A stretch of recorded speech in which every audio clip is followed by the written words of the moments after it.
Muy bien. Bueno. Entonces, bueno, si recuerdan un poco, la clase pasada le habíamos contado un poco lo que era la materia, la introducción a lo que es hoy en día la ciencia de la minería de datos.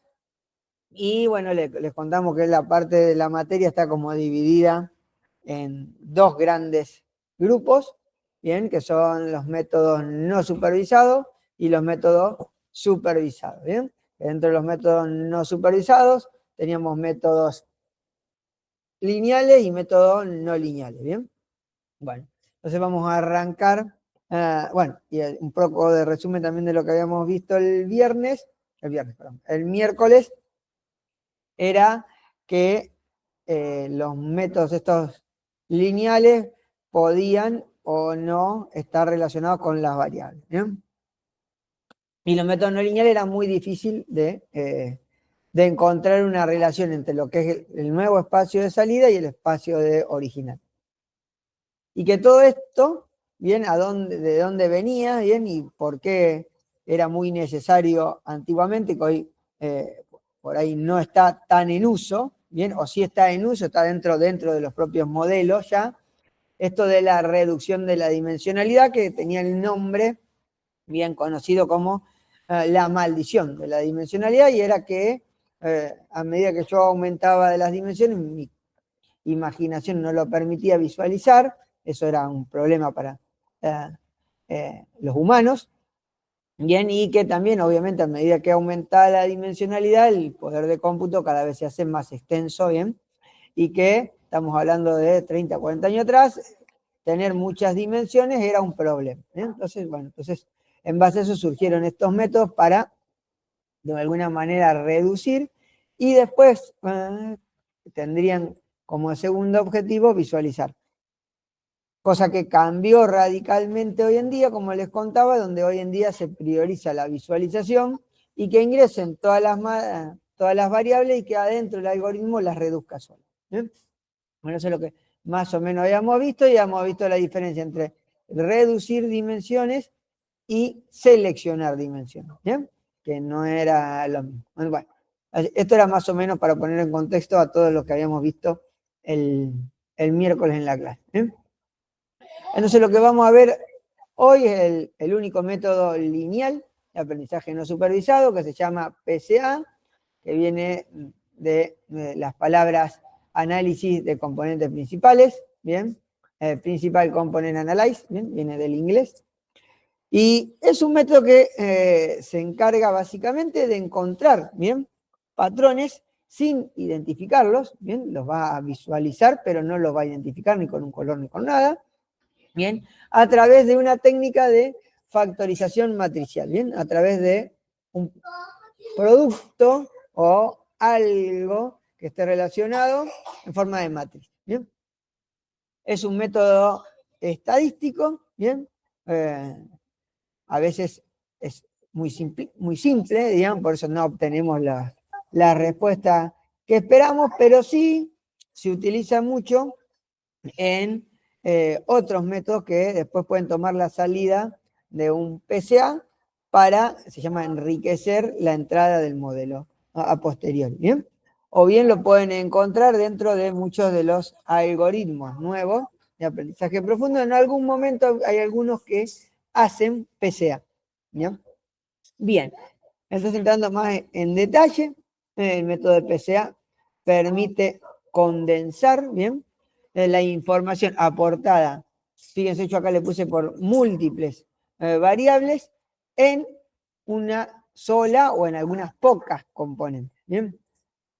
Es importante destacar, bien, que PCA, ahora lo vamos a ver, cuando uno dice, me quedé, profe, con 3 componentes principales, perfecto.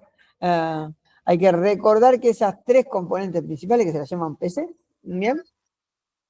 Son la combinación lineal de todo el resto. Bien, ahora lo vamos a ver porque son la combinación lineal del todo el resto. Bien, acá para ir entrando en tono abajo, les muestro un gráfico de PCA en 2 dimensiones, pero yo no sé en cuánto las trajo. Bien, simplemente supongo que, por ejemplo, bien, vamos a más específico acá, yo tengo en el plano, bien, una cantidad de puntos que parece como si ven una regresión lineal, ¿ven? Una cantidad de puntos esparsa ahí, pero que se representan, si quieren, como una proyección lineal sobre un eje. ¿Bien? Bueno, si ven, la componente principal es la que abarca, ¿sí? Bien, es como la que cruza toda la nube. ¿Bien? Y después la segunda componente principal es una que es perpendicular a ella. ¿Bien? Bueno, la pregunta que siempre hacemos es ¿cuántas, bien, componentes principales tengo? Y es la misma cantidad que tengo de dimensiones. Bien, o sea, si yo tengo, como en este caso, en el plano tengo 2, voy a generar 2 componentes principales. Obviamente no me voy a quedar con las 2 porque no tendría ningún sentido. Y mi objetivo es reducir dimensionalidad. Entonces, en este caso yo me quedaría con una. Bien. Ahora le voy a explicar cómo hace para elegir este nuevo eje, o sea, la componente 1 es en el nuevo eje, y la componente 2, 3, 4, n que tenga, siempre van a ser perpendiculares a la primera, a la segunda, a la tercera, así, hasta llegar a la última. ¿Bien? Cualquier cosa que no se vaya entendiendo, me cortan o me avisan. ¿Bien? Bueno, entonces, acá el dilema, ¿bien? O la pregunta uno que se hace es ¿qué son estas componentes principales? ¿Y en qué son las componentes principales? Van a ser como esos ejes que yo les mostré ahí. Bien, las componentes principales son un conjunto de datos, ¿bien? O de una matriz, ¿bien? Que viene a ser lo mismo que aquellas direcciones en las cuales la varianza, ¿bien? Denme un segundito.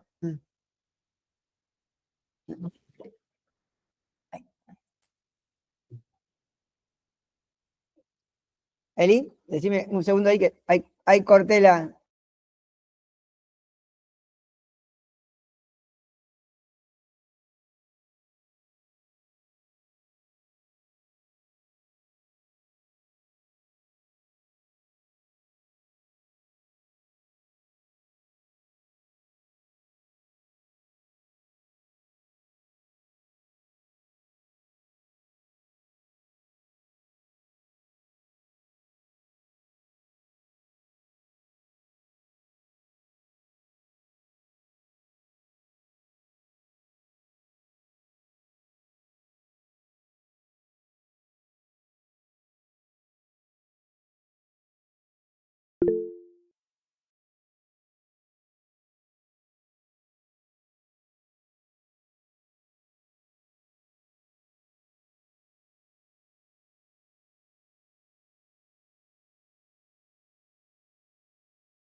Le volvemos a poner maximizado. Ahí estamos. Cada componente va a buscar la mayor varianza que tenga en los datos y una vez que encuentre ese eje que tenga mayor varianza, la va a determinar como la componente principal. ¿Esto qué va a implicar? Bueno, esto va a implicar que esa proyección, si quieren, en ese nuevo eje, va a ser el más representativo en cuanto a información. Bien, hay veces que van a encontrar que la primera componente principal se lleva un 50, un 60% de la información y hay veces que van a encontrar que no pasa del 20-30. ¿Bien? Eso depende pura y exclusivamente de cómo los datos están representados en el espacio original. ¿Bien? Y luego, ahora vamos a ver cómo se hace, muy, muy breve, como yo les conté, la segunda, la tercera y la enésima, va a seguir buscando componentes que sean ortogonales a la misma, de manera de que estén también representadas con la mayor varianza posible dentro de esa ortogonalidad. Entonces, si tengo 3, va a buscar en 2 lugares posibles, y ahí se va a quedar con la que tenga mayor varianza. ¿Bien? Bueno, lo que les comentaba anteriormente es una técnica exploratoria. Bien, acá no es concluyente de nada, simplemente es para explorar lo que yo les contaba. Me va a hacer una visualización o me va a dar bien unos ejes o me va a dar los nuevos valores, si quieren, de los datos, pero no me va a dar un resultado. Bien, no me va a decir es de la clase tal, están agrupados en tal, como vamos a ver después en clustering. ¿Bien? Simplemente lo exploramos. ¿Bien? Sabiendo que cada componente, como le pongo acá, es la combinación lineal de todas ellas y siempre se van buscando la que maximizan la varianza, ¿bien? O sea, la información. Bueno, acá está lo que yo les contaba, ¿bien? Supónganse que mi espacio original es en el plano, bien, tengo x1, x2, y mis nuevas componentes ahora van a ser b1 y b2, ¿bien? El centro de coordenadas, que antes si quieren era el 0, 0, fíjense que ahora está se trasladó, no es mal, 0, 0, supongamos virtualmente que será el 5, 4, si quieren, ¿bien? Ahora el nuevo eje, bien, el cruce, si quieren, donde era por 0 de x1 a x2, y ahora es el de b1 y b2, ¿bien? Y nuevamente, como podemos ver, acá b1 es la que mayor varianza tiene de los datos, ¿bien? Varianza, fíjense que es la que más se esparce, ¿no? Mayor variabilidad tienen los datos en ese eje, ¿bien? Eso es lo que les digo. Y si ven en b2, con comparación con b1, prácticamente los datos no varían, ¿bien? Quedan en un pequeño tamaño así. Bien. Entonces, bueno, ¿cuál era la finalidad? Bueno, la finalidad es de hallar estas variables latentes, ¿bien? Factores o componentes, le digo como en los tres nombres que la van a encontrar en la bibliografía. Reducir la dimensionalidad, bien, como yo les dije, las componentes principales, primera, segunda, tercera, cuarta, quinta, son las que suelen tener mayor información, ¿bien? Tiene como corolario eliminar redundancia de información, bien, es fácil, ¿no? Porque si yo, fíjense que si yo tengo dos puntos colapsados en un mismo lugar, esto no me influye en el cálculo de la varianza. Bien. Y después puedo obtener una representación gráfica de la información multidimensional en 2, 3 dimensiones. ¿Bien? Pero que no es como objetivo. Fíjense que no tiene como objetivo una representación. Dice yo puedo obtener, que no es lo mismo que realizar una representación gráfica visual. ¿Bien? Para que veamos las diferencias con los métodos que vamos a ver después en adelante. ¿Bien? Bueno, simplemente les muestro, a ver si recuerdan un poco cómo era la matriz de varianza y covarianza.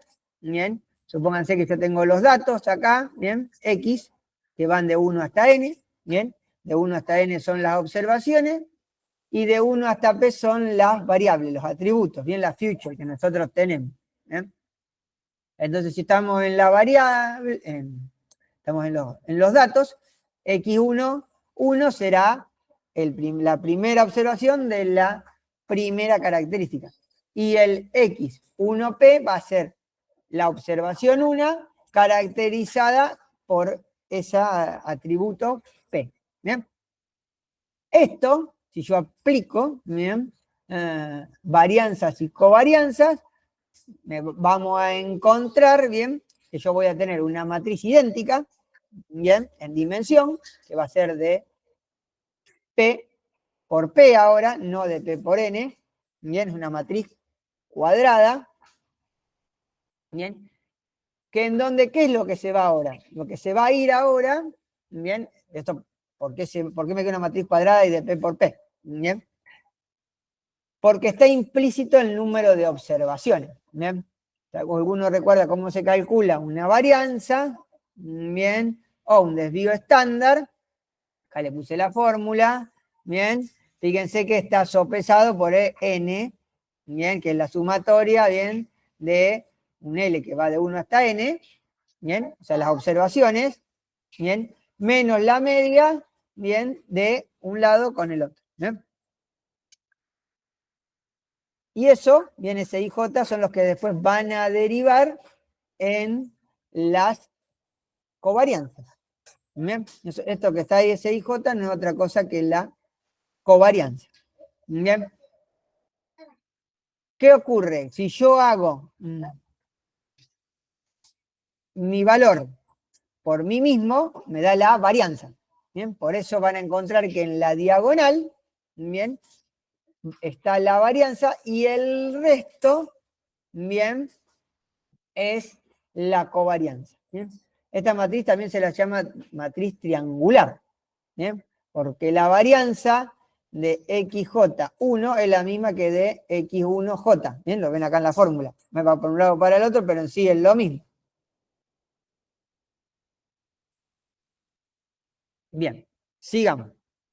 Entonces ahora vamos a tratar de dilucidar, sin conocer en demasía la matemática esta de cómo hacía el cálculo de la covarianza, de la varianza, es ir viendo en forma geométrica, si yo ahora tengo tres dimensiones, x1, x2 y x3, ¿bien?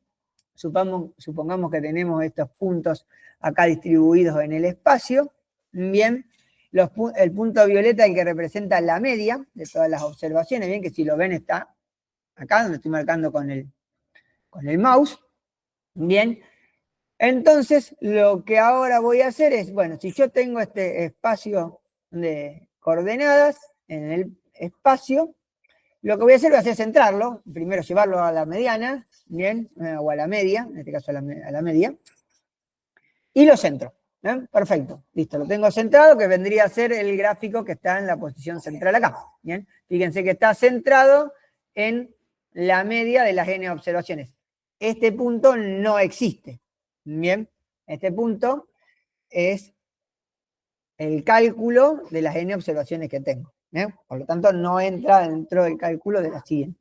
Entonces, ahora lo que yo tengo que hacer es, dentro de ya este eje de coordenadas centrado, es buscar cuál es la componente principal, la llamamos Z1, como figura acá, tal que encuentre la mayor dirección de los datos a través de la varianza. Bueno, si ustedes lo ven, pueden encontrar que hay muchas paralelas a la que yo le puse primer componente, pero todas están orientadas en ese sentido, ¿bien? Que es donde mayor variabilidad hay. O sea, lo que me refiero es que a ninguno de acá me diría que la mayor variabilidad, por ejemplo, está en X3. ¿Ven? ¿Lo ven eso? Que, por ejemplo, en X3 no tiene una gran variabilidad y que X3 sería la última proyección que voy a hacer.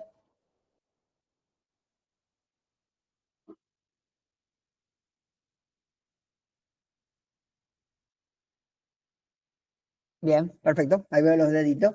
Bueno, entonces elijo, bien, esta primera componente como la de mayor variabilidad. Después yo que les dije, bueno, voy a buscar la de segunda. Bien, pero tiene que ser ortogonal a esta primera. Entonces voy a generar un plan, bien, que se va a llamar Z2 en este caso. Bien, también obviamente va a pasar por este origen. Y si la ven acá en la figura, es esta que está acá, la segunda componente. Bien. Y luego de la segunda componente yo busco la tercera. Y la tercera es la que me representa obviamente el total de los datos. Es por eso que siempre cuando ustedes van a ver PCA, los sumos siempre van a encontrar que tienen una componente menos. ¿Bien? Porque no tiene sentido de, si yo tengo 3, seguir mostrando con 3, porque es lo mismo, digamos, la tercera me vuelve a rebatir y me vuelve a quedar en mi lugar total. ¿Bien?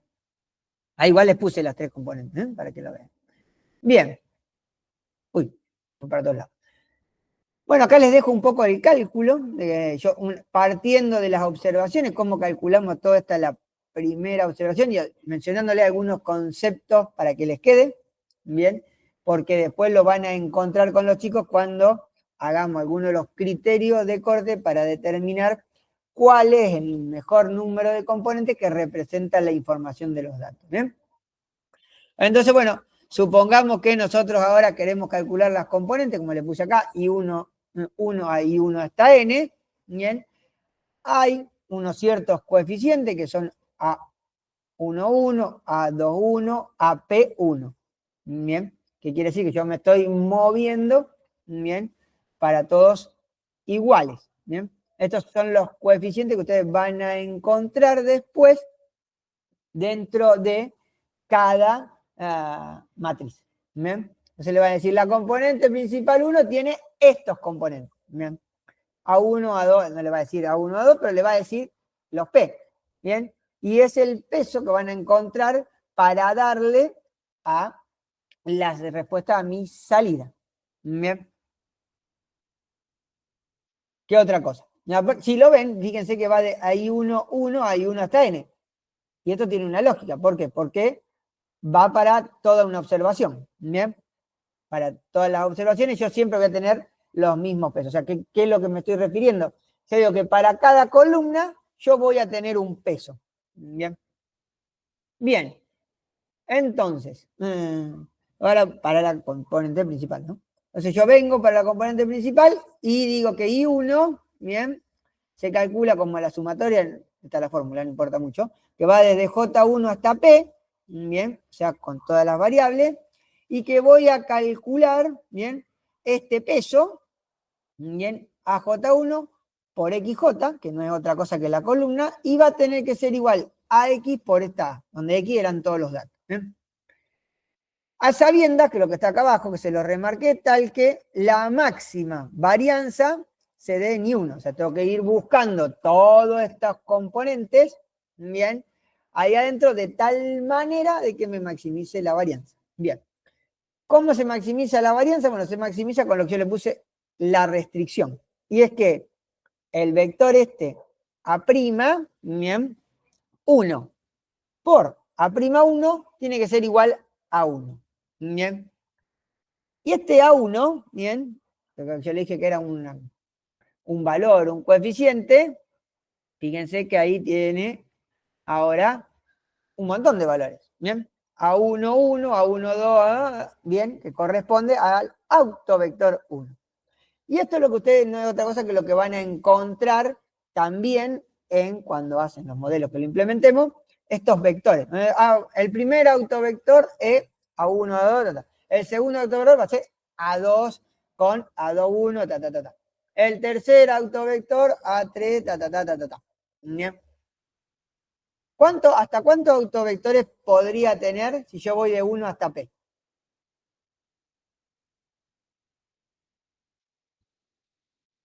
P. Exacto. Muy bien. Tendría hasta P autovectores. Bien. Excelente. Bien. Y el proceso después es iterativo. Bien. Lo único que va a hacer, bien, no vamos a entrar en mucho detalle, pero va a seguir aumentándole la restricción. Bien. Fíjense, para la componente 2, fíjense, es exactamente igual. Bien, autovector 2, como bien lo dijeron, ahora sigue siendo, fíjense que lo que va variando dentro de lo que yo le dije el coeficiente es, obviamente, el segundo, que corresponde a la segunda dimensión, si quieren, ¿no? Fíjense que la componente 2, igual la fórmula no cambió en nada. Sigo buscando la máxima variable, pero ahora de I2. Y ahora lo que hago es agregarle la restricción que yo que le dije. Bueno, primero tengo que buscar qué era la máxima varianza. Bueno, A2 traspuesto por A2 me tiene que dar 1. Bien, pero ¿qué más le tengo que agregar? Yo le dije que eran ortogonales siempre a la primera. Bueno, ¿qué quiere decir? Que A2 traspuesta por A1 me tiene que dar 0. Fíjense que acá está la ortogonalidad que yo les fui mencionando a medida que íbamos haciendo el proceso. ¿Bien? Este sería, muy a grosso modo, fíjense cómo se desglosa el funcionamiento de PCA. ¿Bien? No vamos a entrar mucho más en detalle, esto era lo que yo les quería mostrar. Bien, acá les muestro, bien, cómo funciona, bien, cómo es en forma genérica, bien, o sea, reemplazando, fíjense que es lo que reemplacé, el 1, el 2, por una B, bien, entonces ahí le puse I de B es igual a la sumatoria, fíjense, no cambia, desde 1 hasta P, bien, de la componente J, bien, que va de 1 hasta P, por B, por XJ, bien, que es la columna, que es la que yo estoy evaluando, y siempre se tiene que ser igual al conjunto de datos total por ese autovalor. Bien, ahí les voy mostrando cómo van las varianzas, bien, una tras de la otra, bien, y que a la varianza también se la conoce con el nombre de autovalor, en vez de autovector, como era en el otro lado, esto es el autovalor, bien. Y algo a destacar, que es lo que nosotros después se lo vamos a mostrar en la práctica, porque es uno de los criterios, tomar los autovalores mayores a tanto. Fíjense que siempre el autovalor tiene que ser mayor o igual al segundo y así sucesivamente. Bueno, parémonos un minuto acá. Bien. ¿Y qué quiere decir esto?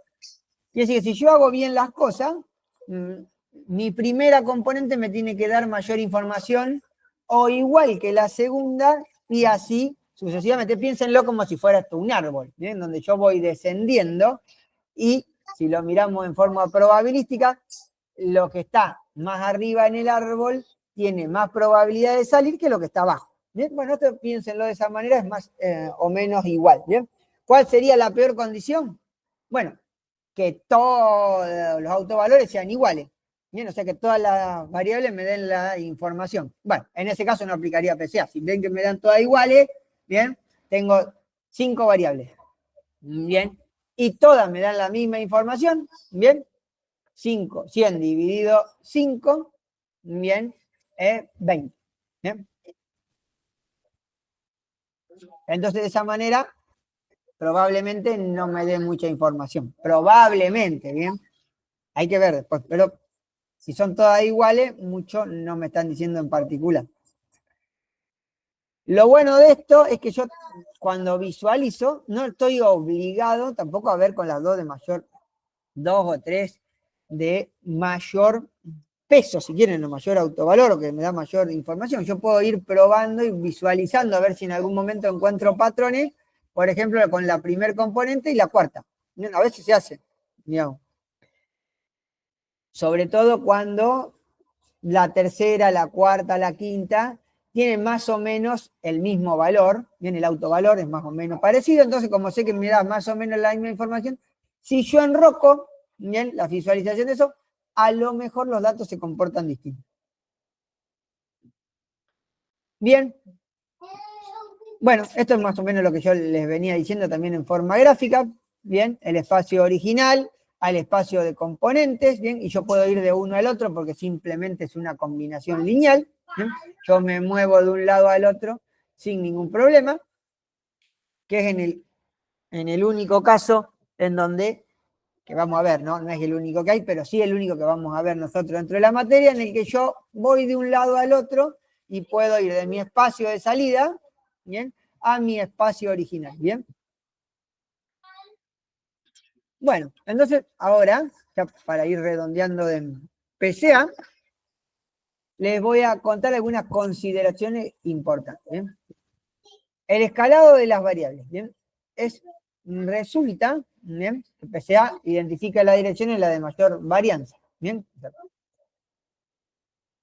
Como la varianza de una variable se mide, bien, siempre en la misma escala, bien, el valor al cuadrado, si antes de calcular las componentes no las estandarizó, todas las variables que tengan media y desvío estándar 1, bien, son aquellas cuya escala va a ser mayor, que va a dominar el resto.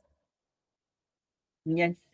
Por ende, bien, así como dice acá, es aconsejable, bien, es casi, les diría yo, imperioso, bien, hacer una normalización, una estandarización de los datos. Bien, después los chicos les van a mostrar varios tipos que hay para hacer la estandarización. Bien, que todos tienen su ventaja y sus contras. Bien, entonces la idea nuestra es cuando hacen este análisis de EDA, bien, y que hacen también la estandarización, es que distingan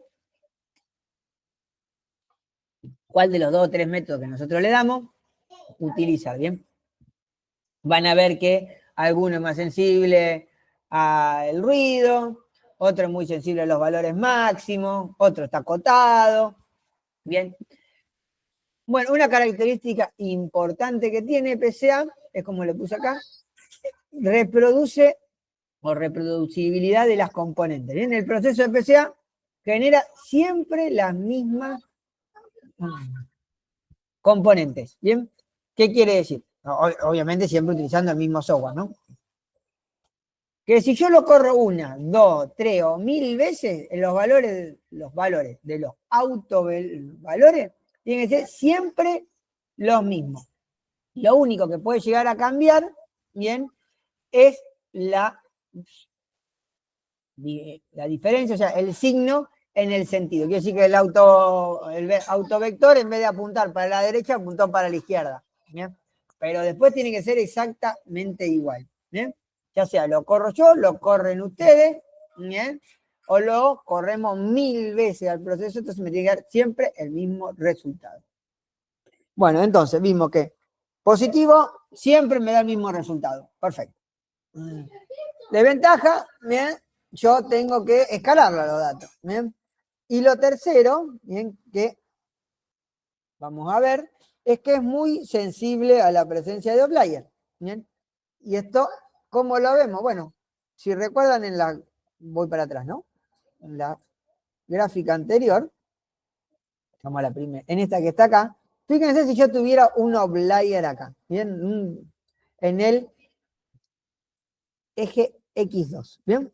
Si yo tuviera uno muy arriba, acá, ¿bien? ¿Qué dirían ustedes? Ah, profe, entonces ya no es más B1 la de mayor variabilidad, es B2, porque si tiene un valor por acá arriba, quiere decir que acá, ahora la de mayor variabilidad va a ser B2 y B1, que si bien era grande, no. Bien. Entonces, bien, lo aconsejable es eliminar los outliers. Bien. Acá les muestro un ejemplo. Por ejemplo, si un hombre mide 2 metros y pesa 50 kilos, ¿bien? Ninguno de los dos valores, ¿bien? Es atípico en sí mismo. Bien, si ustedes analizan, por un lado dice altura y por el otro lado dice peso. ¿Bien? Ah, perfecto.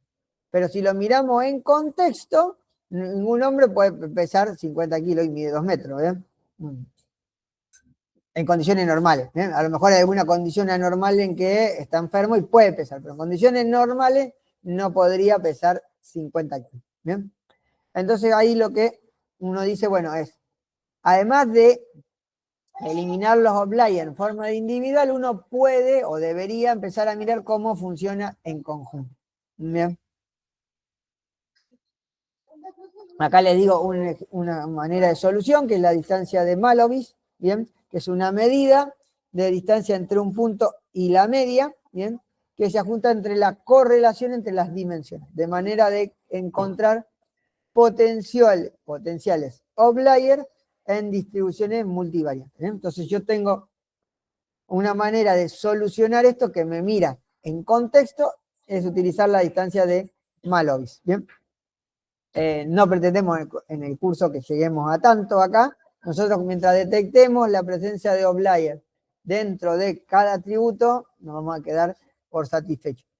Si ustedes encuentran que analizando los datos que nosotros le estamos dando, ¿bien? Que son datos reales en la mayoría, ¿a qué se debe esto? Bueno, si en un dato real ocurre esto que está acá, probablemente, ¿bien?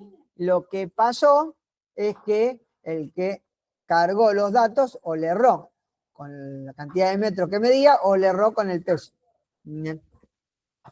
En ese caso, mi consejo, bien, sobre todo para el trabajo práctico, si alguno lo detecta, es que elimine directamente esa variable. Bien, elimina esa fila, bien, y evita un problema.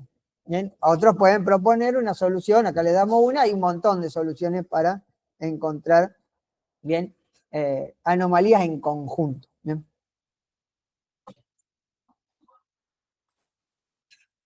Bien, entonces lo que queda boyando acá es saber cuál es el número de componentes principales. Bien, bueno, hay varias maneras de ver cuál es el número, no hay una manera en la que diga esta es con este criterio, no. Acá les muestro una, que es la se llama del codo, bien, y es tomar pongo en el eje X las componentes, 1, 2, 3, 4, 5, las que tenga, y por otro lado, busco la varianza que me da cada una de las componentes. Entonces, fíjense, bueno, acá me dice, la primer componente me da alrededor de 0,55, una cosa así. La segunda, bien, me da 0,40 más o menos. Yo sumo las dos, me da alrededor de 0,86. Y la tercera ya está en 0,95 y así va asintótico hasta que llega ¡pac! Al 1. ¿Bien?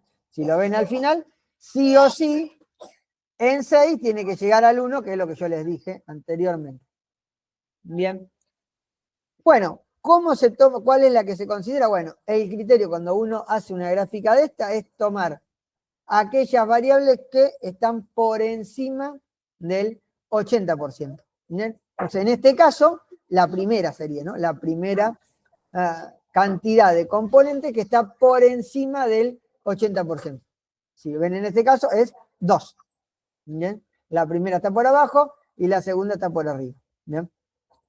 Ese es uno de los criterios. ¿Bien? Otro puede decir, profe, a mí ese criterio del 80% me parece escaso.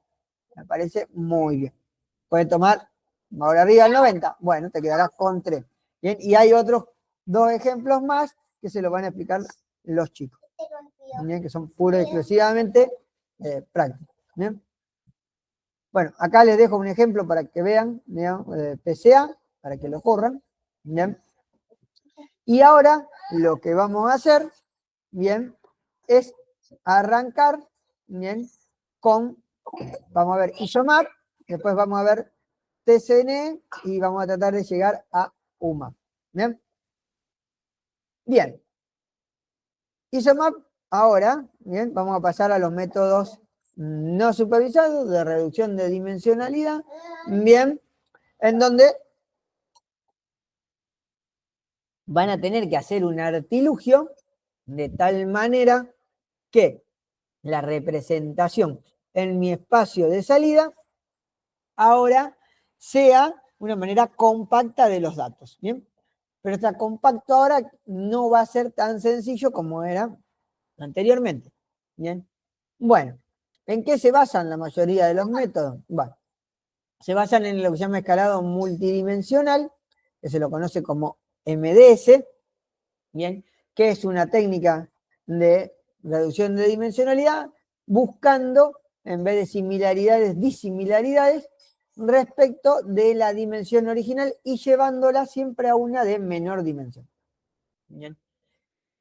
La idea, bien, de este MDS es utilizar, bien, en principio, distancias euclidias, la que conocemos todos, bien, en donde, en el espacio de llegada, de manera de que estén lo más cercanas posible. O sea, yo voy a tratar de aplicar alguna transformada y después voy a calcular, bien, la distancia entre los puntos que tengo, bien, y el espacio proyectado, y voy a buscar que sean lo más chiquita posible.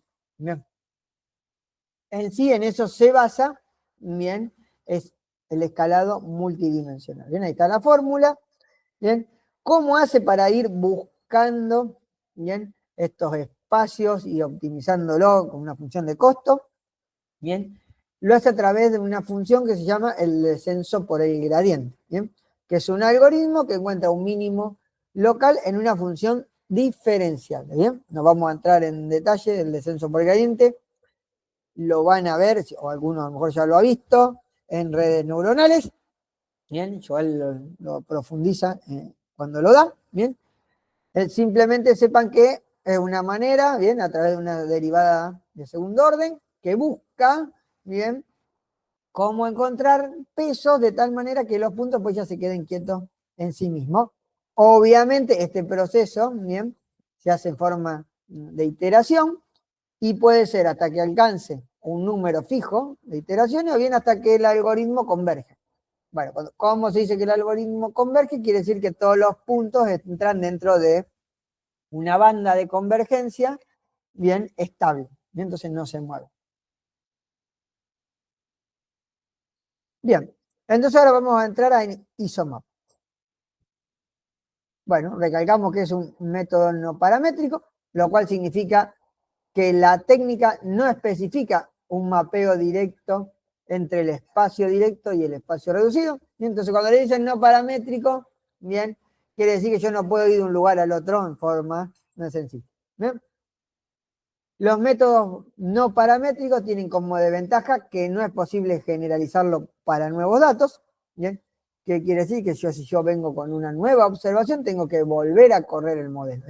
O sea, hay que recalco acá que los métodos, bien, tanto ISOMAP como TCNE, no van a guardar nada dentro. Entonces yo tengo que agarrar y volver a correrlo para obtener mi conjunto de salida. ¿Bien? Y ahora vamos a entrar un poco en detalle cómo funciona ISOMAP, a diferencia de PCA, que era una combinación lineal de todas las variables. Bien.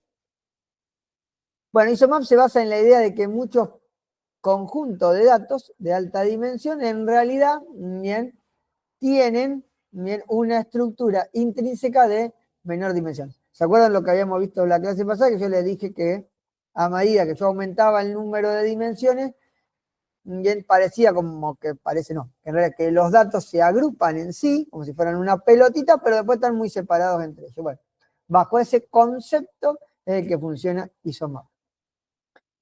En donde va a buscar un espacio reducido, bien a través del espacio original, pero va a tratar de mantener bien una distancia geodística entre los puntos de coordenada. Con lo cual va a hacerlo, bien, a grosso modo, ahora vamos a entrar un poquito más en detalle, caracterizando las vecindades presentes que tiene el conjunto de datos. ¿Bien? Siempre el uso de la distancia geodística resulta mucho más expresivo y captura mejor la distribución de los datos. ¿Bien?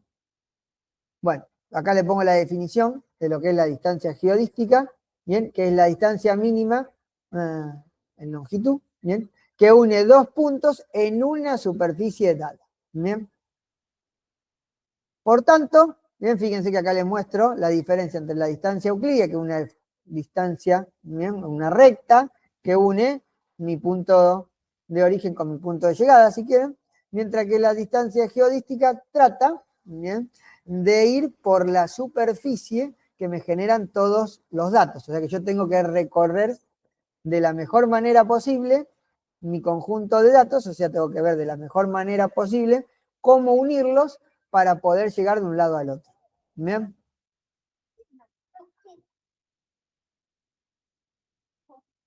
Bien, entonces vamos un poquito más en detalle en cómo funciona el algoritmo de ISOMAP para que se lleven un poco la idea de cómo funciona esto de la distancia geodística y la distancia, en algún momento tiene que aplicar después la distancia euclídea. ¿Bien? Bueno, en la primera parte se van a establecer relaciones de vecindad existentes en donde en el nuevo subespacio, bien, a través de la distancia euclidia. Bien. Entonces, él va a armar primero todo, ahora un grafo, bien, basado en la distancia euclidia para después sí llegar a la distancia geodística. Bien. Entonces, como le pongo acá abajo, una vez que se dispone de la distancia geodística, se preserva la naturaleza de los datos a través de las rutas geodísticas que están representadas por las curvas de la variabilidad. Bien, entonces miren acá el ejemplito este que es el mismo que habíamos visto la clase pasada, que no era otra cosa más que el rollo suizo. Y este rollo suizo, fíjense que yo voy para ir de dos puntos, en un lado lo que tengo en azul tengo la distancia geodésica y en línea de puntos tengo la distancia euclidia. ¿Bien? En el segundo paso, acá después le vamos a hacer un zoom, fíjense como que hay interconexiones en todos los puntos, ¿bien? Entonces ahora la distancia geodésica ya es más real, ¿ven? No es tan ideal como la que yo hice en el primero, ¿bien? Y después, ¿bien? ¿Se acuerdan lo que le había contado esto de lo que hacía, que era la proyección no lineal? Que no era otra cosa que meterme dentro del rollo o de la alfombra y desenrollarla y mirarla como que estuviera plano. Bueno, si ustedes la miran, bien, ahí desenrollada, bien, al rollo suizo, van a encontrar que yo tengo por un lado la distancia geodística que va no en forma recta y la distancia euclídea que sí va en forma recta. Bien, esto está sacado del Tannenbaum. Bien, la gráfica la saqué del Tannenbaum. Entonces, para que nos llevemos y qué es lo que vamos a utilizar en la práctica. Bien. En la práctica vamos a ver que el algoritmo de ISOMAP va a tener, igual que PCA, un conjunto de datos, ¿bien? Que va de X1 a Xn, donde n son las observaciones y que tienen una alta dimensionalidad que es D. Bien, perfecto. Después tiene un parámetro que es el número de vecinos, que se llama K. ¿Bien? Y además, bien, ISOMAP me genera, sí, espera, creo que hay alguien que se quiere. quiere entrar.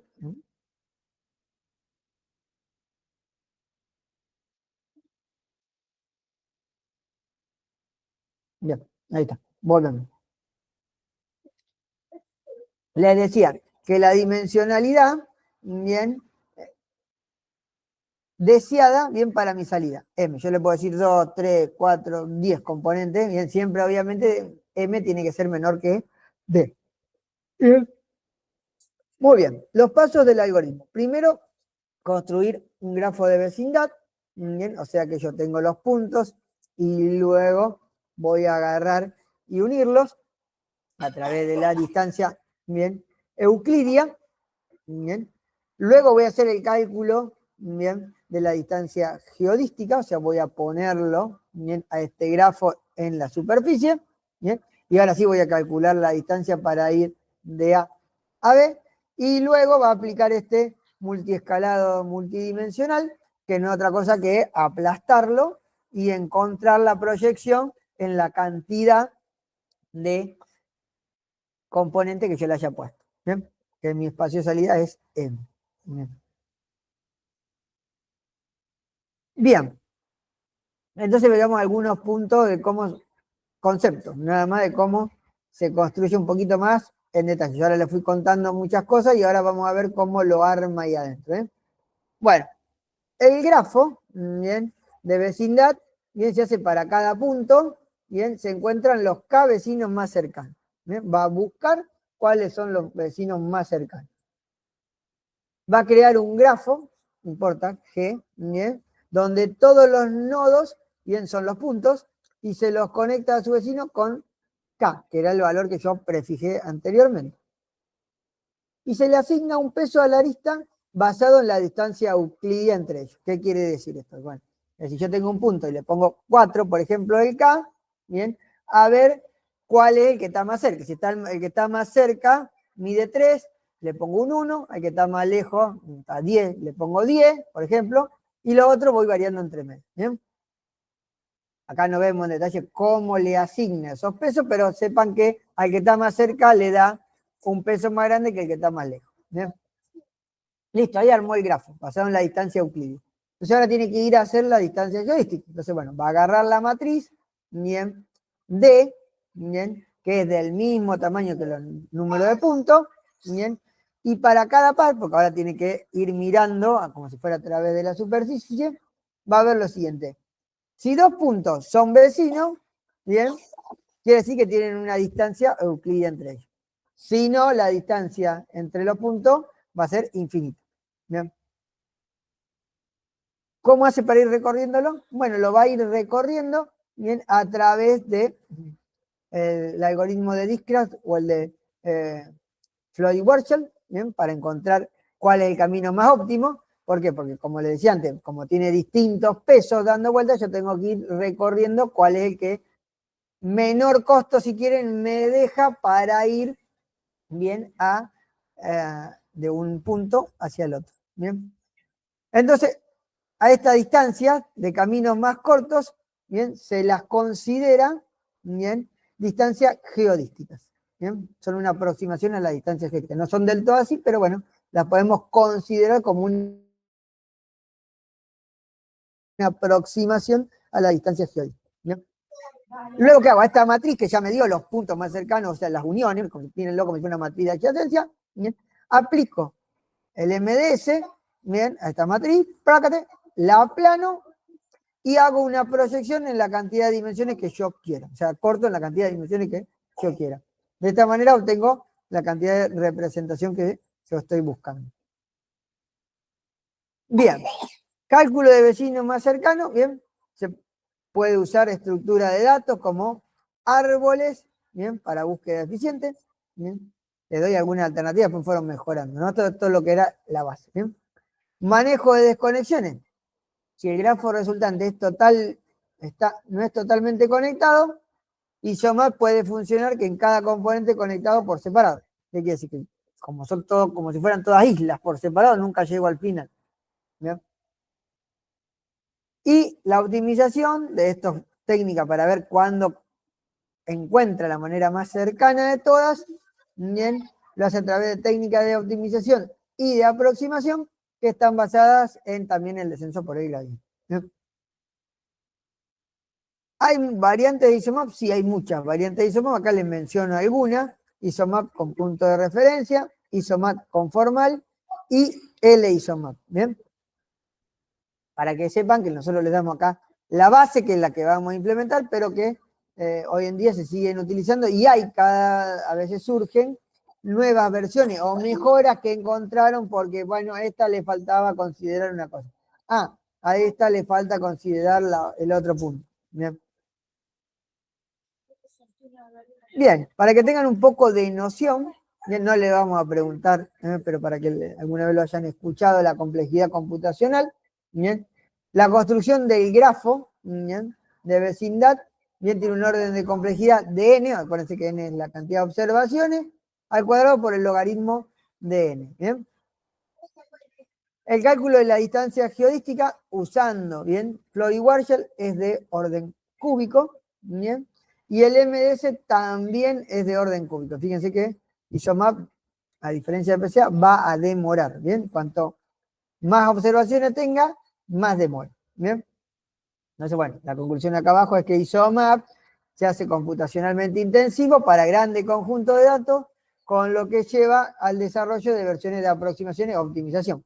Por eso le dije anteriormente, ven que hay algunas versiones o mejoras que tuvieron que salir en base a que, bueno, el algoritmo no convergía, se me iba de memoria, bueno. Limitaciones que tiene, sigue siendo sensible al ruido. Bueno, ¿qué quiere decir? Que si yo tengo datos outliers dando vueltas, me va a pasar exactamente lo mismo que en PCA. ¿Por qué? Porque de alguna manera me lo va a conectar.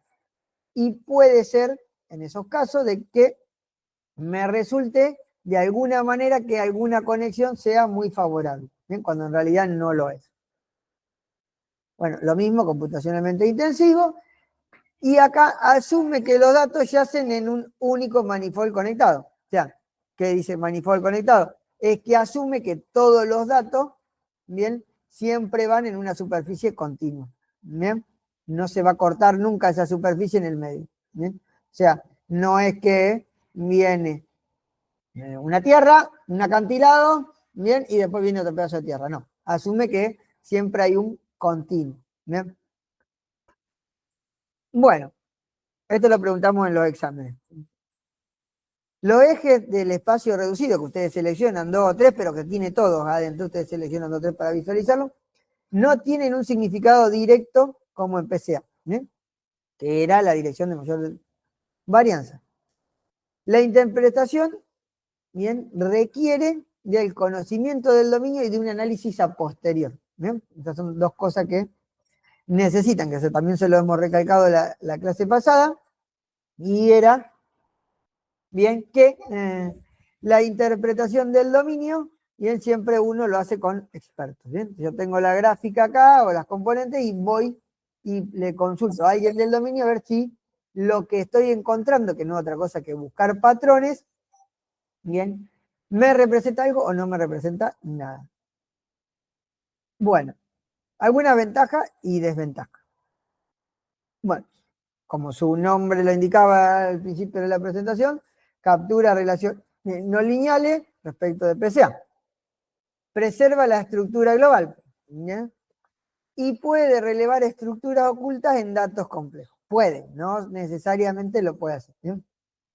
¿Por qué dice que preserva la estructura global? Bueno, porque hay una interconexión entre todos los puntos a través de la distancia euclidia, ¿bien? Que después termina montado en esa superficie, ¿bien? De los datos. Desventaja. No es posible delimitar cuánta información de la dimensión original es retenida, como ocurría en PCA, ¿bien? Entonces, si alguno dice, no, yo creo que la primer componente, que no se llama PC, se llama componente acá, me da 50% de información, eso es incorrecto. ¿Bien? No se sabe. ¿Bien? Y bien, si bien la distancia geodística podría resultar útil para añadir expresividad a los datos, ¿bien? Y explorar mayor información, ¿bien? Esto tiene algunas desventajas, como lo que se detectó en el año 2010 por va la Subramanian, bien, que se llama inestabilidad topológica, bien, que no es otra cosa, bien, que construir conexiones erróneas, bien, en el grafo de vecindad. ¿Y esto puede ser? Por ruido, porque vienen los datos mal anotados, bien. Entonces, si bien la distancia geodésica es muy potente, bien, tengo que tener cuidado sobre todo con los datos, bien. Bueno, nuevamente acá, bien, hay que hacer algunas consideraciones prácticas. Elección del K, bien. Entonces, un K pequeño me puede llevar a un grafo desconectado. Un K muy grande me puede llevar a crear atajos que no representan la estructura global que es la que estoy buscando. Entonces, tengo que buscar algo intermedio. Bien. Normalización de los datos. Bueno, a diferencia de PCA, donde era como, dice, se debe o se sugiere que los datos estén normalizados de manera como busco la varianza y busco el que esté entre el que mejor que tenga la media del desvío estándar 1, va a ser el que es mejor.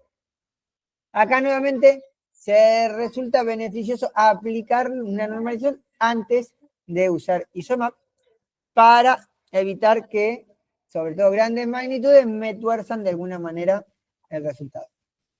Bien. Y la calidad, bien, del embedding, se le llama embedding a este algoritmo, bien, resultante puede verse qué tal están cercas en el espacio original como están en el espacio reducido. Yo puedo comparar los puntos, bien, y digo, bueno, en este estaban muy cerca y acá sigue estando muy cerca en mi espacio reducido. Bien, pero sin cuantificar dentro de la magnitud que tiene. ¿Bien? ¿Por qué? Porque los valores que me van a representar uno o el otro no son iguales. ¿Bien? ¿Qué es lo que quiero decir? Si uno me dice una distancia de 10, el otro me dice una distancia de 10, bien, ese 10 puede representar cosas distintas en ambos ejes. ¿Bien? Bueno, una comparación entre ISOMAP y PCA, bien, si yo aplico, bien, al rollo suizo, bien, en donde busco encontrar toda esa variabilidad de los colores. Fíjense que en ISOMAP la encuentro, bien, va de un azul oscuro hasta un amarillo, mientras que en PCA encuentro la espiral. Es como si yo cortara, bien, verticalmente un eje. Bien, ¿lo ven a eso?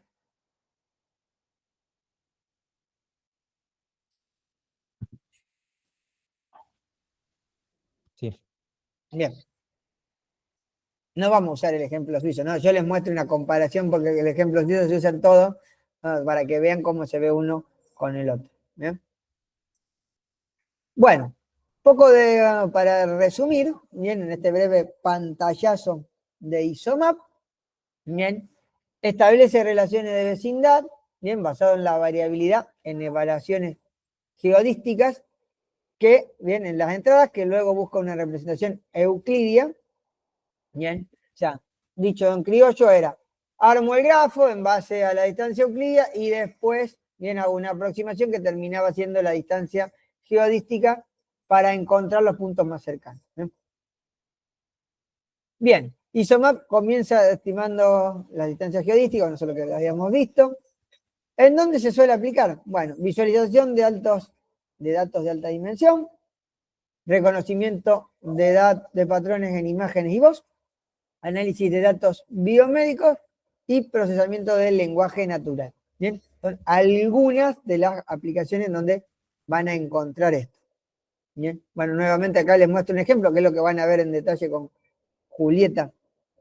Cortito, nada más, fíjense que simplemente tenía unos datos, bien, de trigo, los muestro y acá les muestro cómo parecería que los fue separando. ¿Bien? Eligiendo, como cuánto elegí acá, fíjense que elegí 6 componentes, bien, 6K, bien, y 2 componentes, bien, 6 vecinos y 2 componentes. Bien, hacemos TCN y hacemos 5 minutos de descanso. Así después les muestro un mapa. Bueno, TCN, bien, que se llama T-Distribution Stochastic Neighbor Embedding, todo larguísimo el nombre, ¿bien? Nuevamente una técnica no lineal, no supervisada, utilizada principalmente para explorar datos y visualización de los datos en alta dimensión. Ya dice dos cosas, exploración y visualización. ¿En qué se va a basar? Bueno, se basa en la idea que los puntos similares, bien, en el espacio de alta dimensión, deberían estar cercas en el espacio de baja dimensión. Perfecto, muy bien, lo mismo que habíamos visto con ISOMAP. Tiene razón. Pero ahora, en lugar de utilizar distancia, vamos a utilizar probabilidades. ¿Bien? O sea, que es lo mismo, nada más que en vez de buscar distancia, vamos a buscar probabilidades. ¿Bien? Anterior a TSNE estaba SNE, que es Stochastic Neighbor Embedding, ¿bien? Que fue desarrollado en el 2002, ¿bien? Por Hilton y su grupo de investigación. Y luego fue modificado por Van der de Matz y Grofting en el 2008, ¿bien? Y el que le llamó el T-Distribution. O sea, ahora lo vamos a ver, y es simplemente que le agregó una distribución en particular a los datos respecto del anterior. ¿Bien? Un detalle de esto, fíjense, 2002, 2010, 2008. Estamos hablando de algoritmos que, ¿bien?, no tienen 20 años. Esto para que vean, y lo que yo les comentaba también en la clase pasada, es con la velocidad que hoy en día se van desarrollando y con lo que antes tardaban. Fíjense que simplemente de pasar de uno al otro hubo 6 años. ¿Bien? Y ahora si lo buscan las versiones que después yo les voy a mostrar acá como en el anterior, van a ver que salen una atrás de otra. ¿Bien?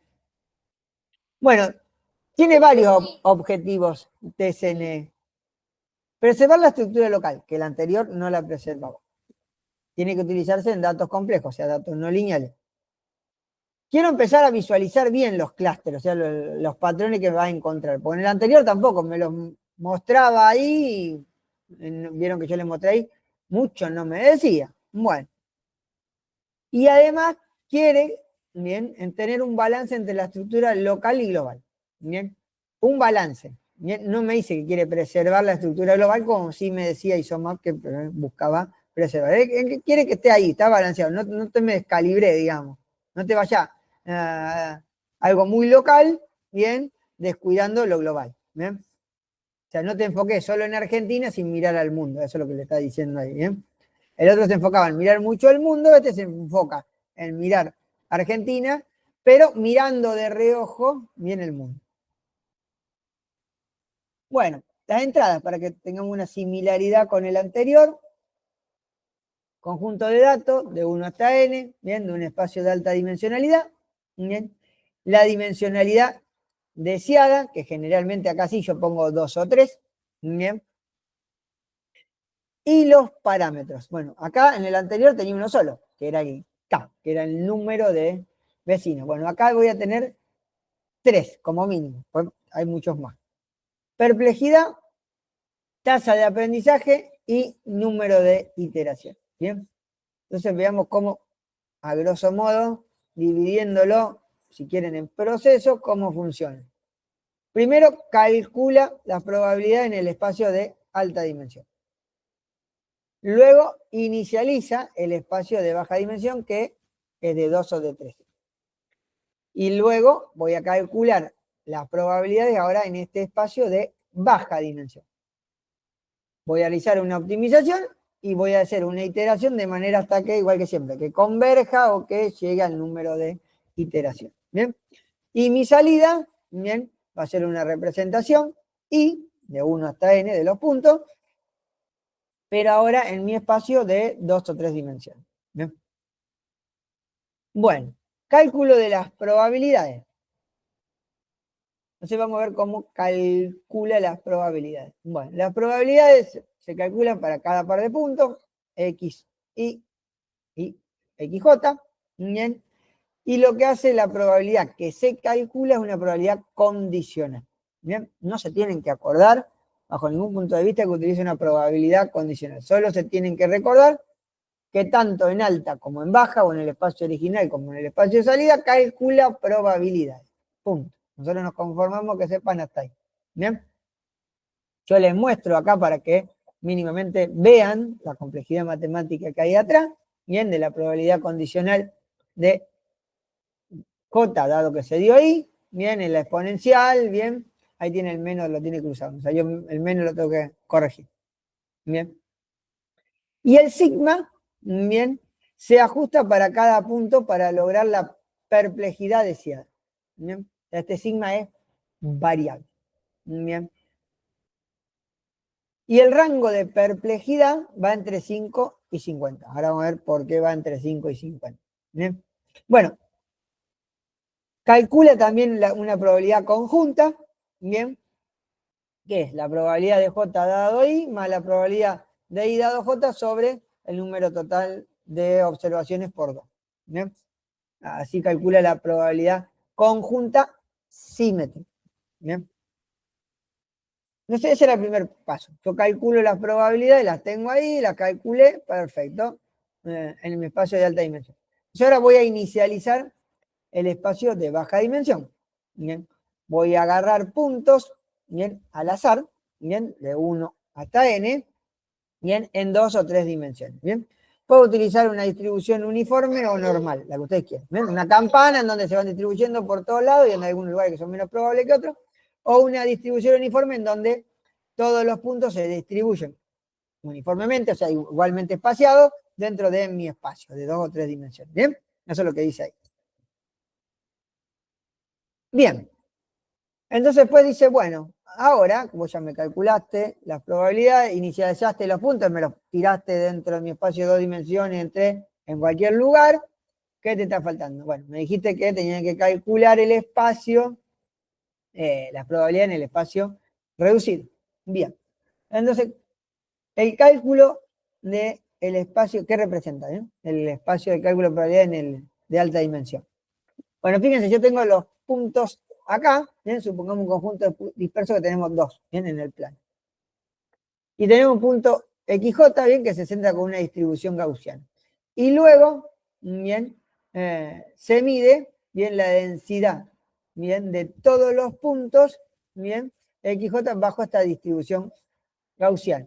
¿Bien? No, acá no ven ni cuál es el XJ ni el XY, ¿bien? ¿Alguno lo vio? No, yo tampoco. ¿Bien? Bueno, ¿qué es lo que va a hacer acá? Básicamente, vamos a reducirlo y contarlo. Bien.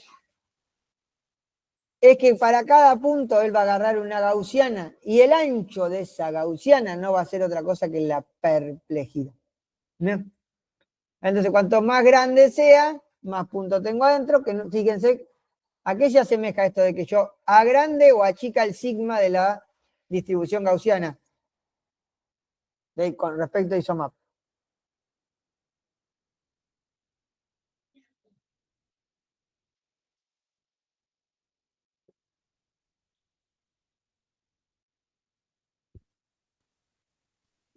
La cantidad de vecinos podría ser.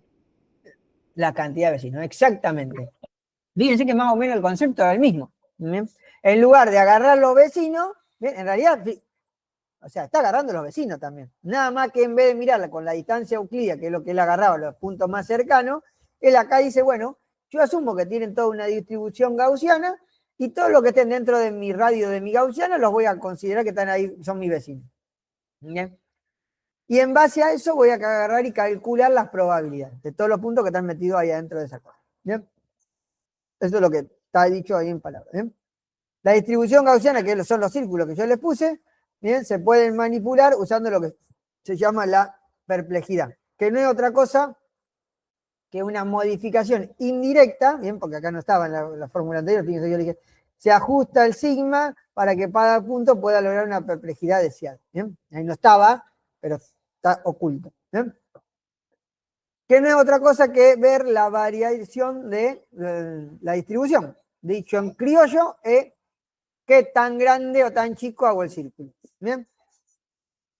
Y esencialmente, que lo que yo les contaba, es el número de vecinos más cercanos. ¿Bien? Es lo que van a encontrar ahí. ¿Bien? Entonces, si miran ustedes ahí, fíjense, yo le puse los puntos de interés, calculo la gaussiana, ¿bien? Acá esta parte que está acá, no sé si la ven en la parte inferior de mi pantalla, ¿bien? Y van a encontrar que los puntitos que estaban más cerca, claramente son los que están más cerca también, ¿bien? dentro de la gaussiana y los otros ya van para las colas, ¿bien? Para un lado o para el otro. ¿Bien?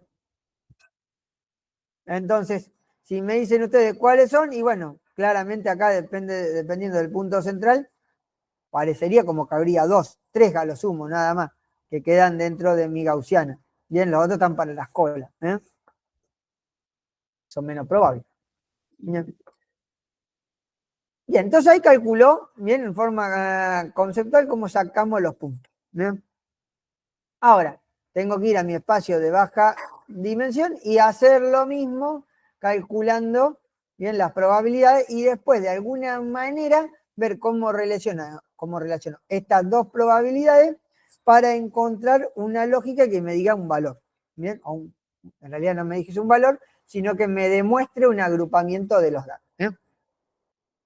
Bueno, lo que propuso, perdón, esta modificación respecto del SNE es una distribución de T-Student. Bien, en fin, acá les muestro una distribución de T-Student o de Cauchy, como se la conoce, respecto de una distribución normal. Bien, simplemente para que se lleven más o menos la idea, es una distribución gaussiana muy picuda, bien, en donde las colas llegan muy cerca. Bien, eso. Tiene otra particularidad, bien, una distribución de T-Student es que solo tiene, bien, un grado de libertad. Bien. Y se dice también que la distribución de T-Student tiene las colas muy pesadas, es lo que les dije. En realidad no tiene la cola muy pesada, sino que como es tan fina, enseguida llega a las colas. ¿Bien? Por tanto, se centra en valores que están realmente más cerca, en el espacio de salida. Bien.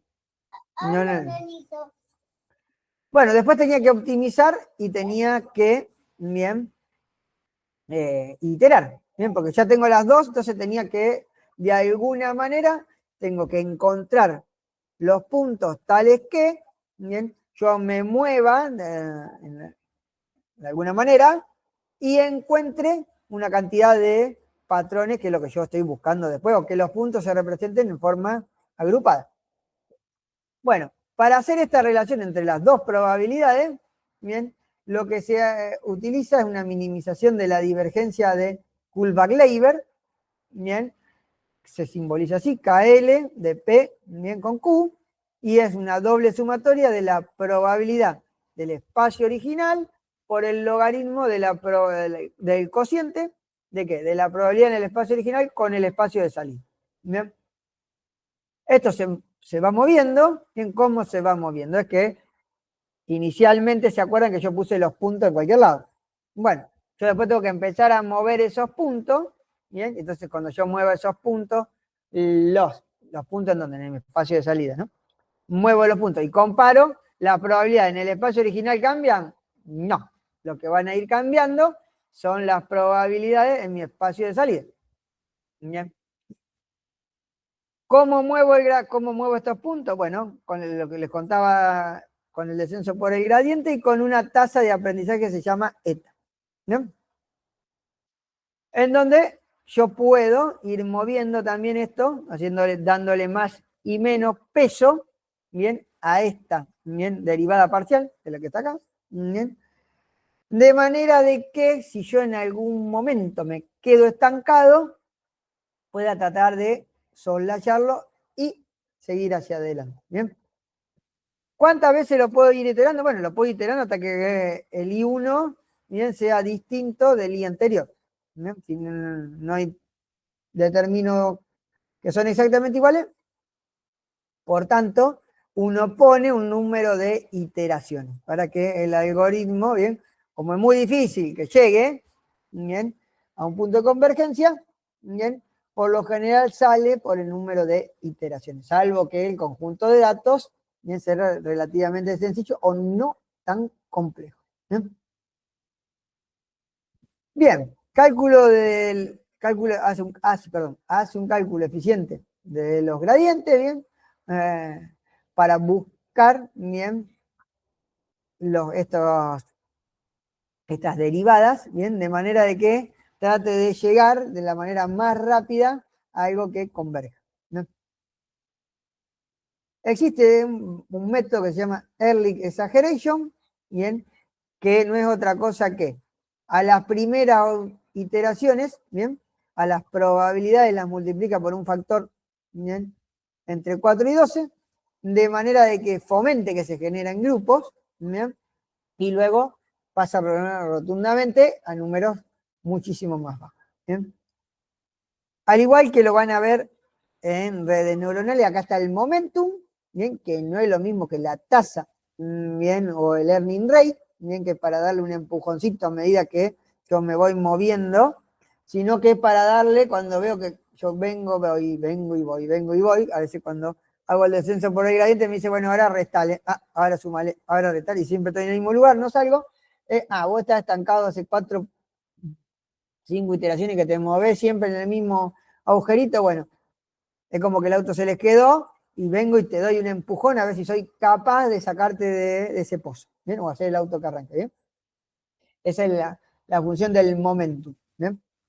Bueno, variante y mejora. Hay una variante que se llama Barnes Hood T-Student, otra que se llama Fit NC y otra que se llama Multi-Slate LC, ¿bien? Y todas tienen una particularidad distinta o un objetivo distinto de implementarlo a los fines de que yo quiero reducir de dimensionalidad y tratar de verlo a los datos. ¿Bien? Bueno, para tener una similaridad con el método anterior, bien, la versión estándar tiene una complejidad de n cuadrado por iteración. Fíjense que antes estábamos hablando de n cubo, baja un orden de magnitud, ya es un montón. Y si utilizo la versión esta Barnes-Hood TSN, reduce aún más todavía, ¿bien? Es n por el logaritmo de n, ¿bien? Donde el número total de iteraciones suele ser en el orden de los 1000, ¿bien? Para ponerlo en contexto, ¿bien? Al igual que ISOMAP, es intensivo, ¿bien? Cuando tengo grande conjunto de datos, ¿bien? Los resultados ahora sí pueden variar de acuerdo a las ejecuciones, porque como le dije, por lo general cortan por número de iteración y no por convergencia, entonces como arrancan al azar y yo corto por el número de iteraciones, puedo, ¿bien? Y le diría que en la mayoría de los casos, obtener clústeres distintos, ¿bien? Para obtener siempre los mismos resultados, tengo que ponerle siempre la misma semilla, ¿bien? Nuevamente, ¿bien? Lo que yo visualizo acá no tiene nada que ver con mi espacio original, ¿bien? Obviamente que conserva la estructura local, hace un balance entre la local y la global, pero no queremos que cuando le pongan, que a veces le ponen el mismo nombre, componente 1, componente 2, son los mismos. No, son nada que ver. De hecho, este es menos que ver que el otro todavía, ¿bien? Que es lo que está ahí abajo. Los ejes del espacio reducido no tienen un significado extrínseco, quiere decir que si el nombre que le pongan, bien, si o casualidad tiene el mismo nombre, bueno, sepan que no tienen nada que ver uno con el otro. ¿Bien? Bien, la distancia entre los clústeres puede no reflejar con precisión la distancia del espacio original. Bien, ahora lo vamos a ver. A veces en el espacio de salida me lo dan muy compacto, sin embargo en el espacio original están un poco separados. ¿Bien? Y a veces, bien, sobre todo cuando tengo muchos datos, como corta por iteraciones, es necesario que yo ejecute varias veces el algoritmo para ver cómo los patrones se van manteniendo. ¿Bien? Bueno, entonces vamos a ver el efecto de la perplejidad. ¿Bien? La perplejidad le dije que va entre 5 y 50. ¿Bien? No lo digo yo, sino que lo dicen los que diseñaron el algoritmo. ¿Ustedes pueden ponerle 2? Sí, ahí lo ven el ejemplo. Cuando le pueden poner 100, sí, le pueden poner 100 también. ¿Pueden sacar una conclusión con 2 y con 100? No, no pueden sacar ninguna conclusión. ¿Bien? Por ello se garantizan, ¿bien?, que el rendimiento es robusto, ¿bien?, mientras los valores cambien entre 5 y 50. ¿Bien? Por tanto, los análisis que van a posterior, si ustedes van a poner, bueno, yo puse como el último ejemplo acá, 100 y 5000. Muy bien. ¿Qué sacaste? Que están todos dispersos. Está bien. Bueno, sacaste que están todos dispersos. ¿Bien? No te dice nada. O casualidad, en ese caso están todos dispersos. Puede pasar a vecer que con 100 estén todos hechos en una pelota. Me dice, están en una pelota. refleja que son dos, y yo le tengo que decir, lamentablemente, no tengo la certeza que eso se da. Mostrámelo en el espacio original, a ver, con dos ejemplos, a ver si realmente tienen una separación similar. ¿Bien? Siempre, bueno, recuerden que hasta ahora no lo mencioné porque siempre variábamos una sola, solo parámetro. Cuando uno quiere analizar cómo se mueven los parámetros y ver, en este caso, sobre todo, qué visualización tengo, yo dejo fijo uno de los dos, en este caso, la cantidad de iteraciones, y muevo el otro para ver qué ocurre. Porque si yo muevo los dos en simultáneo, puedo no saber cuál realmente de las dos variables estoy haciendo. ¿Bien? Entonces, si ven, fíjense que con 2 no me dicen nada. Este es el espacio original, ¿no? Estaban dos separados. Con 2 lo separó más. No hizo nada. Con 5 lo separó. Bien, pero todavía están separados dentro de cada clúster. Con 30 los aglutinó. Con 50 los volvió a separar y con 100 me volvió a la nada misma. De hecho, me volvió algo a sparse. ¿Bien? Entonces, si uno dice, ¿cuál es la mejor solución acá? Puede ser entre 30 y 50. Entre esos dos valores que están ahí. Bien. Ahora toma. Ahora hacemos al revés. Bien. Elegimos uno de estos dos valores. 30 elegimos. Bien. Entonces voy a ir aumentando el número de iteraciones. Bueno, fíjense, con 10 me hizo dos pelotitas. Con 20 me hizo dos rectas. Con 60 me los aglutinó todo en un solo punto. Esta dice, bueno, puede ser, esto es lo mejor de todo, porque lo separó en dos. No, esto no es real. Fíjense que en el espacio original no están uno arriba del otro. ¿Bien? Entonces eso es algo incompleto. Bien, 120, bien, y 1000. Fíjense que con 120 también lo separó, pero con 1000 no solo que están separados bien, sino que muestra como una densidad aglutinada. ¿Bien? Entonces se diría que en este caso 1000 sería el número más estable. Bien, bien, ¿qué les puse acá? Diferentes conjuntos de datos pueden requerir, bueno, diferentes números de iteraciones para converger, lo mismo. ¿Bien? Muy bien. Entonces, agrupaciones con diferentes interdistancias. Ahora, fíjense, ¿por qué le puse interdistancia? Fíjense que tengo, por un lado en el original, un aglomerado grande y en el otro uno chiquito. ¿Bien? Para ustedes, ¿cuál de los 5 que están acá es el mejor? Dos iteraciones, o sea, perplejidad 2, 5000. Bien, solo le moví la perplejidad. ¿Eh? Bien. 5, 30, 50 o 100.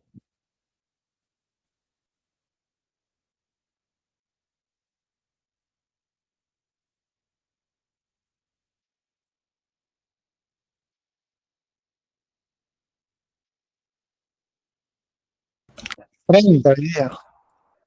Exacto. Entre 30 y 50 nuevamente sería, y lo más aconsejable sería 30. Y lo otro, a mirar acá, fíjense que, yo que les dije, que en el original tengo, por un lado, como todos aglutinados en un lado, mientras que los azules están más separados. Bueno, y acá siempre los tengo separados, nunca los tengo aglutinados a todos los naranjas. Bueno, eso se debe a que, bien, cuando yo aplico, bien, esto de ir mirando de un lado para el otro con las densidades, maximizo, bien, dentro del punto, bien, aquellos que tienen mucho con lo que tienen poco. ¿Bien? Por eso es que lo ven a los dos casi igual. Sí, Igualmente ahí en el original siempre habría por lo menos una dimensión más, ¿no? Porque esa es la idea. sí, sí. No, no, acá en el original son esos dos nada más. No. Acá en el original eran esos dos. Yo quiero ver, digamos, cómo los represento a los otros datos. ¿Bien? No, pero digo en cantidad de dimensiones. Bueno, acá es una de las que yo elegí. Yo, en esto acá lo que estoy mostrando es, si voy de igual dimensión de entrada-salida, bien, no hice una Ok. reducción, Es la es misma que, dimensión. claro, sí, sí, acá por eso le puse interdistancia diferente entre los datos. Uno está muy agrupado y el otro separado. No le puse uno, como le había puesto en el otro lado, de 3 dimensiones, llevarlo a 2. Podría hacerlo, pero bueno, en la bibliografía siempre se mantiene así, digamos, que eso mantuve lo que están en la bibliografía. De 2 pasar a otro de 2. Nosotros no ok. vamos a ver eso en la práctica, vamos a ver, como vos decís, de más dimensiones a 2 o 3. ¿Bien? Y van a encontrar que hacen, le vamos a hacer variar los puntos y van a encontrar que hacen algunas pelotitas, ¿bien? Si están en el espacio, o hacen círculo en los datos. ¿Bien? Bien. Bueno, ¿en dónde se utiliza ahora esto que está acá? Bueno, otra vez consideraciones prácticas, los valores típicos van entre 5 y 50. ¿Sí? Lo recalqué, ya creo que 4 o 5 veces. Siempre ocurre que aparece el número 100 ahí. Bueno, no sabemos por qué. Nosotros se los contamos 20 veces que van entre 5 y 50. No tenemos problema que lo pongan al 100. Simplemente que después no pueden sacar una conclusión con eso. ¿Bien? Si les da que el mejor resultado es con 100, bueno, Dios proveerá, digamos, porque los autores no tienen una garantía de que eso sea correcto. ¿Bien? Eso se lo mencionamos de esa manera. Es importante normalizar y estandarizar los datos, que es lo que venimos diciendo en los 3 algoritmos que vimos. Múltiples ejecuciones, bien, debido a la inicialización aleatoria, lo que yo le dije, lo corro varias veces, si no se fijo la semilla, obtengo distintos resultados porque corta por iteración, salvo que los datos sean simples, y corta por convergencia. Bien. Y nuevamente no hay una métrica para que me diga qué tan buena es la calidad de los dos clústeres que fui armando. ¿Bien? Simplemente una inspección visual y de coherencia entre lo que veía del dominio de un lado y en el otro. ¿No? Bueno, a diferencia de los otros, ¿bien? Se utilizan en datos genómicos y se utilizan en análisis exploratorio de redes sociales. ¿Bien?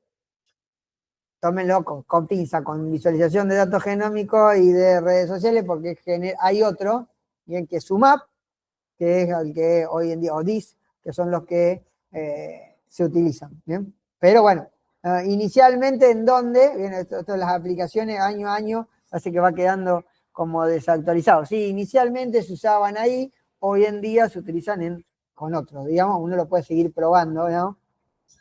Y entender un poco más los conceptos que tienen asociados atrás los algoritmos que hay hoy en día.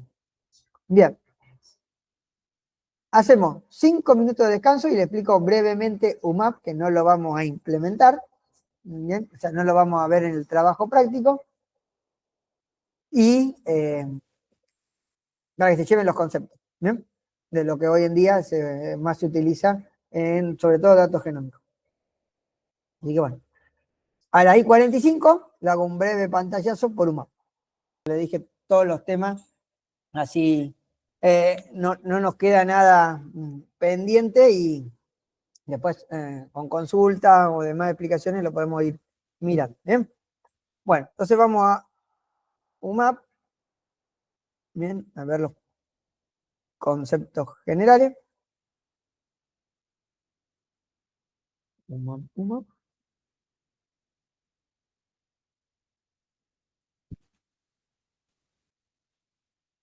Bien.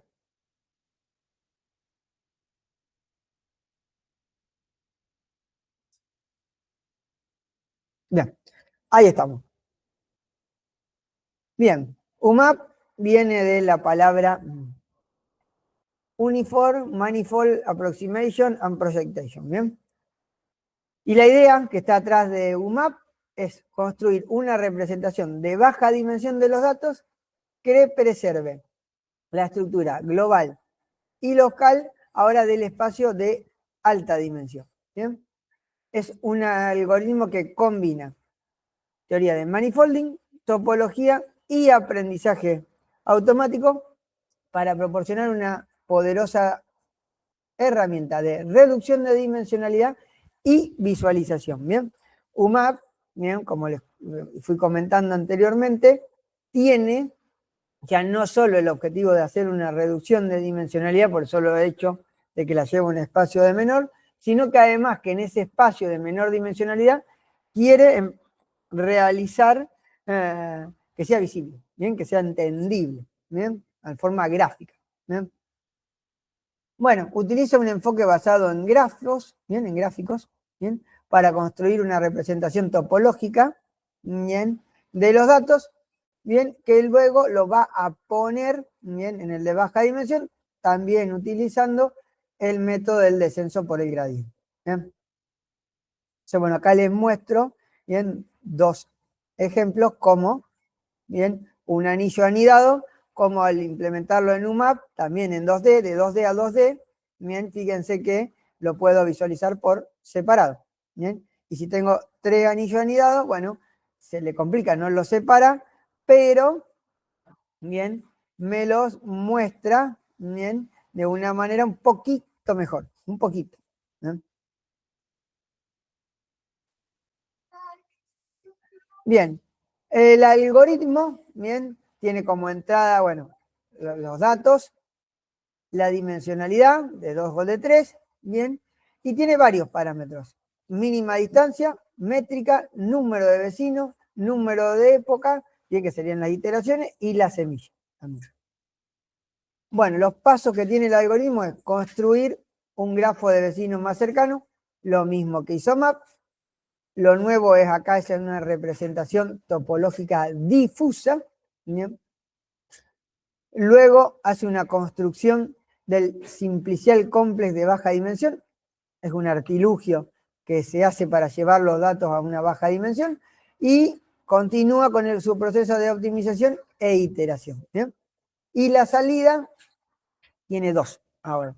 Tiene la representación de los datos en mi espacio de baja dimensión, y UMAP también tiene, bien, como opcional, un modelo entrenado, ¿bien?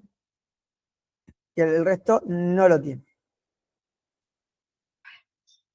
Bien, brevemente cómo funciona la construcción del grafo de vecinos más cercano. Va a buscar de igual manera que los anteriores con los K vecinos más cercanos. Bien, y luego va a calcular la distancia, bien, de los vecinos al punto más lejano.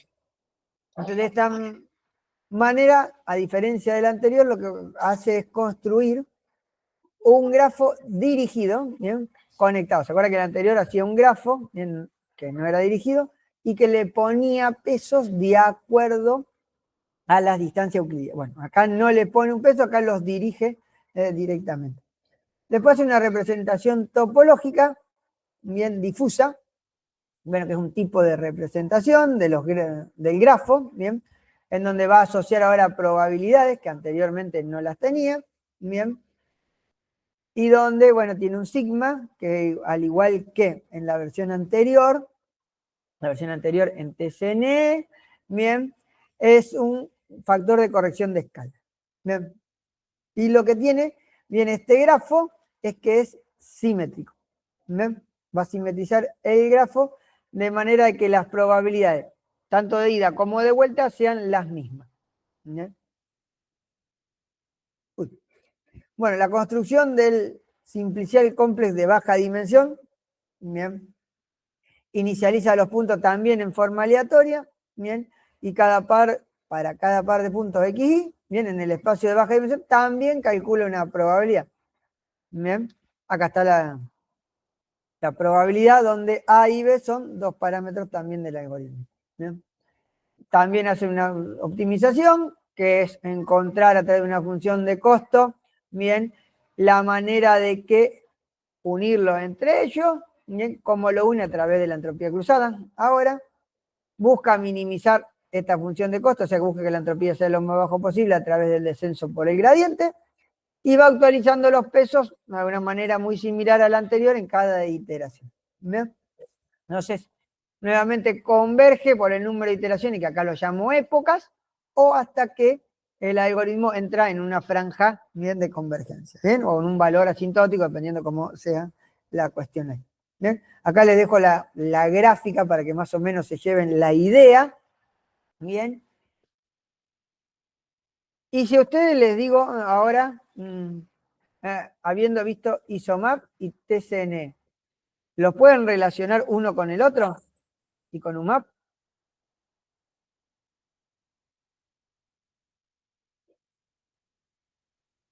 Con este gráfico que está acá.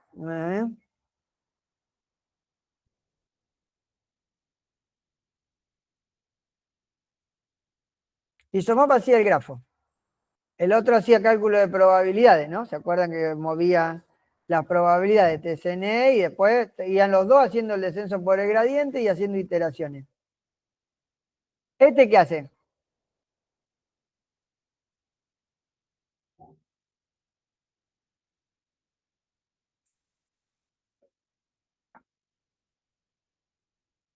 ¿Están ahí? ¿Ya se nos fueron a comer? ¿Y una combinación de ambas puede ser? Exacto, Damián. Muy bien. ¿Alguien más? Además de Damián, que ya lo conocemos.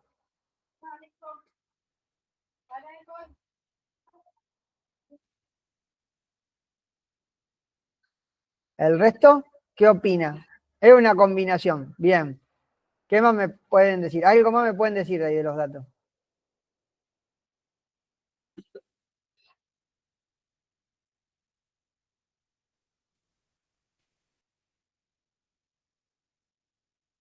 ¿No les parece que uno es una evolución del otro?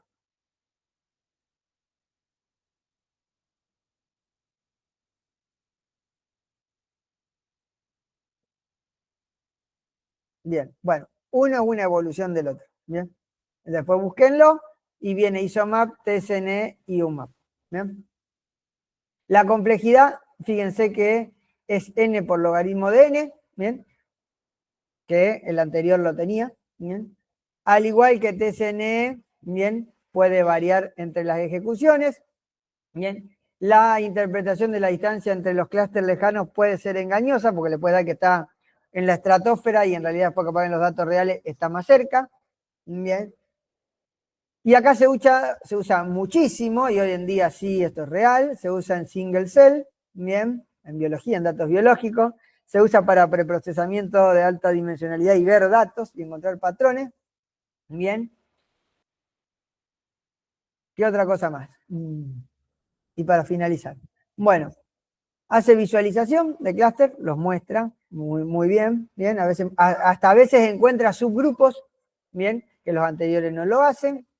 Distancia y proximidad, bien, nuevamente lo mismo, UMAP busca los puntos que están cercanos, y ahora, bien, en lugar de hacer un balance, ahora preserva tanto la forma global como la forma local de los datos, bien, a través de la topología, acá le pone compleja, bien, a través de la topología difusa que implementa, bien. Funciona muy bien con outliers, a diferencia del resto. Bien. Bueno, acá está, preserva la estructura local versus la global. Bien. Se ejecuta varias veces para estas inicializaciones aleatorias, o bien le pongo un número de iteraciones muy grande. Bien. Y, ¿qué otra cosa? Ah, nada.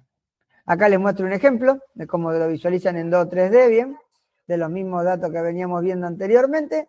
Y acá les dejo para que lean una comparación global entre los 4 métodos que hoy les mostré, bien, pensando en interpretabilidad, idoneidad, ajuste de parámetros, lineal versus no lineal, tiempo de cálculo versus escalabilidad, y un ejemplo de comparación de los datos con distintos métodos. ¿Ven? Como se ven con algunos que empiezan a visualizar y otros que no. ¿Bien? Hay muchos más, ¿bien? Yo acá les muestro uno de los que más se visualiza. Algo importante, ¿bien? Que también lo solemos preguntar, ya con esto corto, ¿bien? Es cuántos parámetros tiene para ajustar PCA. Bien, esto remárquenselo en todo lado, PCA no tiene parámetros para ajustar. Bien, siempre son todas las componentes, digamos. Yo después elijo cuál es la que me representa mayor información para algo en particular, pero en sí no ajusto ningún parámetro, siempre aparece uno, que es el número de componentes. No, no es el número de componentes, son todas. ¿Bien? Y uno elige las componentes para un objetivo en fin. ¿Bien? Eso también suele ser pregunta del final. Bien, en el examen globalizador. Y a veces, en ocasiones, solemos encontrar que la respuesta es una. Bueno, no es una. ¿Bien? Si bien ajustan eso cuando hacen el trabajo práctico, no es un parámetro intrínseco del algoritmo. ¿Bien? Bueno, siendo las 10 en punto, cortamos por el día de hoy. Bien, y los esperamos el miércoles en el lab, en donde vamos a ver toda la teoría, toda la práctica, ya no hay más teoría el miércoles, de EDA y PCA. Bien, y le vamos a enunciar el trabajo práctico para que empiecen a arrancar. Y el otro miércoles, dentro de 15 días, vamos a dar ISOMAP, TCNE, bien, ISOMAP y UMAP, también le vamos a mostrar. y vamos a darle la segunda parte del trabajo práctico. El trabajo práctico consta de 3. Bien, después lo que nos falta, que es bien no supervisado, bien, pero ya tratando de encontrar un patrón, bien, que me muestre cuál es el patrón. Bien, hasta ahora acá no me dice nada, yo miro nada más. Bien, bueno, después vamos a tratar de encontrar a ver si coincide o no con lo que yo tengo, sin mirar la salida. Bien. Ahí les pasé el pantallazo de por lo menos los próximos. El miércoles, bien, vayan pensando los trabajos prácticos en el grupo de A2. Bien, cómo arman los grupos. Bien. Solo eso. Bien. Bueno, chicos, nos vemos. Chau, chau.